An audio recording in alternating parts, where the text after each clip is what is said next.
চিন্তা মানুষ করে। আর সে চিন্তার সিস্টেমটা হয় এরকম, টাকা পয়সা, কেউ তার পোলাপান, কেউ তার স্ত্রী, তো আবার জমি জমা, মানে একটা মানুষের যত রকম চিন্তা আসতে পারে সব চিন্তাগুলো কেমন জানি দুনিয়াবি হয়ে গেছে। তো এই দুনিয়াবি চিন্তাগুলো শুধুমাত্র পেরেশানি, আপনাকে আমাকে এই দুনিয়াবি চিন্তাগুলো পেরেশানি এনে দেবে, এর বাইরে আর কিচ্ছু না। আর এই দুনিয়ার চিন্তাগুলো থেকে যে আপনি মুক্তি নিয়ে আপনি গা ভাসিয়ে দিয়ে চলাফেরা করবেন, এটাও সম্ভব না। দুনিয়ার চিন্তাগুলো আপনার মাঝে থাকবে, পক্ষান্তরে আল্লাহ রব্বুল আলামিন, আল্লাহ রাসূল সাল্লাল্লাহু আলাইহি সাল্লামের সুন্নত, এগুলো আপনার আমার মনের মধ্যে কতটুকু আছে এই চিন্তাটাও আপনার মনের ভিতরে ঢুকাতে হবে। দুনিয়াতে থাকার জন্য টাকা পয়সা, ঘর বাড়ি, বউ বিবি বাচ্চা, যা কিছুর প্রয়োজন দুনিয়াতে, এগুলো নিয়ে আপনার চিন্তা হবে, এটা স্বাভাবিক। কারণ এজ এ হিউম্যান, আপনি একজন মানুষ, এই হিসাবে এটা আসবে স্বাভাবিক। কিন্তু আপনি এই দুনিয়ার জমিনের মধ্যে থাকলেন, আবার এই দুনিয়ার জমিন থেকে চলেও যাবেন, আসলেন কত প্রক্রিয়ার মাধ্যমে, আবার চলে গেলেন আরেক প্রক্রিয়ার মাধ্যমে, এই বিষয়াদিটা আপনার চিন্তা, আপনার মাথার মধ্যে আসলো না। তাহলে আমি বলবো যে আল্লাহ রাব্বুল আলামিন বলেছেন যে উলাইকা কাল আনআম বাল হুম আদল, যে মানুষগুলো আমাকে রেখে অন্য কোনো কিছুকে নিয়ে ভাবে, আমার হুকুম না মানে অন্য কোনো হুকুমকে নিয়ে এসে পড়ে আছে, সেই মানুষগুলো কাল আনআম, আনাম শব্দ হলো পশু, কাল আনআম পশুর ন্যায়, বাল হুম আদল, পশু যেরকম হয় পশুর চাইতেও নিকৃষ্ট। আল্লাহ রাব্বুল আলামিন এখানে এত কঠিন করে বললেন, দুনিয়াতে থাকলে দুনিয়ার চিন্তা আপনার আমার মনের মধ্যে আসবে, এজ এ হিউম্যান আপনি একজন মানুষ হিসেবে আসতে পারে, কিন্তু দুনিয়াতে থাকলেন, দুনিয়া থেকে আবার চলেও যাবেন, এই চিন্তাটা আপনার মনের মধ্যে আসলো না। তাহলে কি আমি ধরে নিব আল্লাহ তাআলার ওই যে বাণীটা যে উলাইকা কাল আনআম বাল হুম আদল, সেই মানুষগুলো পশুর চেয়েও নিকৃষ্ট?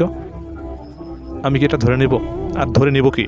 আল্লাহ তাআলা এখানে ডিক্লিয়ার দিয়েছেন, মানে যে মানুষগুলো এই হুকুমের সাথে, এই আল্লাহ তাআলার এই নিদর্শনের সাথে সামঞ্জস্যপূর্ণ, তাদেরকে প্রত্যেককেই এই আয়াতের দায়ভার বহন করতে হবে।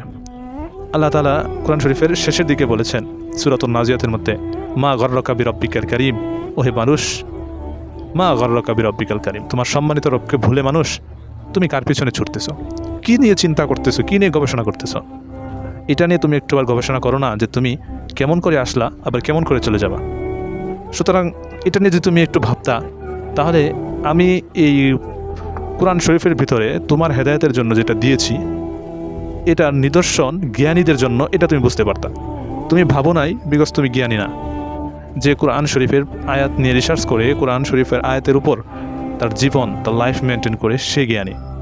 আল্লাহ তাআলা এটাই বলেছেন, যারা নিদর্শন তাদের জন্য আমি এখানে বহু নিদর্শন রেখে দিয়েছি।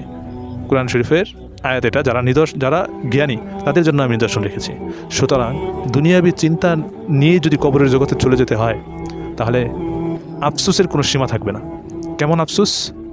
কারণ আল্লাহ রাব্বুল আলামিন বলতেছেন, আমি হচ্ছি দুনিয়ার জমিনের মধ্যে রহমান, আমি হচ্ছি দুনিয়ার জমিনের মধ্যে রাহিম। আমি দুনিয়ার সকল মানুষকে খাওয়াই, এটা আমার দুনিয়াবি সিফত, সবাইকে খাওয়াবো, কারণ আমি এটা এক্সাম্পল। তাবারাকাল্লাযী বিয়াদিহিল মুলক, এই দুনিয়ার রাজত্ব, রাজাধিরাজ আমি। আল্লাযী খলাকাল মাউতা, আমি জন্ম এবং মৃত্যু, ওয়াল হায়াতা, জন্ম পরে মাউতা, মৃত্যু, লিয়াবলুয়াকুম, পরীক্ষার জন্য, তোমাদেরকে পরীক্ষার জন্য সৃষ্টি করেছি। আইয়ুকুম, কারা কারা আহসানু আমালা, উত্তম উত্তম আমল করবা, আর এই আমার কাছ থেকে তোমার কাঙ্ক্ষিত জান্নাত তুমি অর্জন করে নিবা। তো এই জান্নাতের কথা আল্লাহ তাআলা বলেছেন। যেহেতু জান্নাতের কথা বলেছেন, জাহান্নাম বলতেও একটা জিনিস আছে। আল্লাহ তাআলা বলতেছেন সাবধান, সাবধান। কি সাবধান? আল্লাহ তাআলা বলতেছেন, ইয়া আইয়ুহাল্লাযীনা আমানুত্তাকুল্লাহ হাক্কা তুকাতি, হে মানুষ তোমরা মরিও না, লা তামুতুন্না, তোমরা মরিও না, হাক্কা তুকাতি, যতক্ষণ না পর্যন্ত হক তোমার অন্তরের মধ্যে নিয়ে আসতে পারবা। ওয়ালা তামুতুন্না, আল্লাহ তাআলা বলতেছেন, ইয়া আইয়ুহাল্লাযীনা আমানু, হে আমানু, হে ঈমানদারগণেরা, হাক্কা তুকাতি ওয়ালা তামুতুন্না, যে তোমরা মরিও না, আর তোমরা যে মরবা, এই হক তোমাদের অন্তরের মধ্যে যে পর্যন্ত না আসে, সেই পর্যন্ত তোমরা এই মরিও না, কবরের জগতে আসো না। আল্লাহ তাআলা এটা সরাসরি আয়াতের মধ্যে বলেতেছেন। তো সব কিছু আমাদের চোখের সামনে, এই হুজুররা বারবার আপনাদেরকে ফেসবুক হোক, ইউটিউব হোক, অনুষ্ঠানের মধ্যে হোক, বারবার জানিয়ে দিচ্ছে আয়াতগুলো, বারবার বলছে দুনিয়ার চিন্তা বাদ দেন, দুনিয়ার চিন্তা বাদ দেন। দুনিয়ার চিন্তা বাদ দিয়ে থাকা যাবে না, এটা আমরাও জানি। কারণ আমি মানুষ হিসাবে নবীরাও বাজার ঘাট ব্যবসা বাণিজ্য সব কিছু করেছে, পক্ষান্তরে তারা আখিরাতের চিন্তা ছেড়ে দেয় নাই। তো আপনাকেও আমাকে ওই আখিরাতের চিন্তা সব সময় যেন মনের মধ্যে মাথার মধ্যে নিয়ে চলতে পারি, আমাদেরকে আল্লাহ তাআলা সেই তৌফিক দান করুন।